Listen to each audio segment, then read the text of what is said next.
ও যে ওই ঘটনার মধ্যে যে সেই সময় ছিলই না, ও যে সময়টা ঘটেছে সেই সময় তারপর তো সেই সময় হসপিটালে ভর্তি, সেটা তো আপনারাই বুঝতে পারছেন, সেখানে তো আমার আর বলার কোনো দরকার হয় না। কোন সময়টাই বলছেন?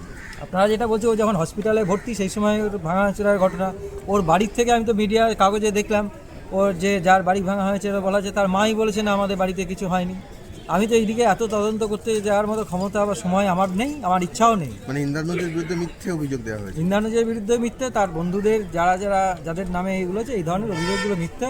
একটা একাডেমিক ইনস্টিটিউশনে কোনো একটা ঘটনাক্রমে এই ধরনের ছাত্রছাত্রীদের উপর এই ধরনের মিথ্যা অভিযোগগুলো, এগুলো দমন পীড়নের এগুলো ভালো নয়। আমাদের একটা ডেমোক্রেটিক এনভায়রনমেন্টের মধ্যে আসতে হবে, আমাদের আলাপ আলোচনার জায়গাগুলো করতে, সেখানে এত মিথ্যা অভিযোগগুলো কেন দেবো?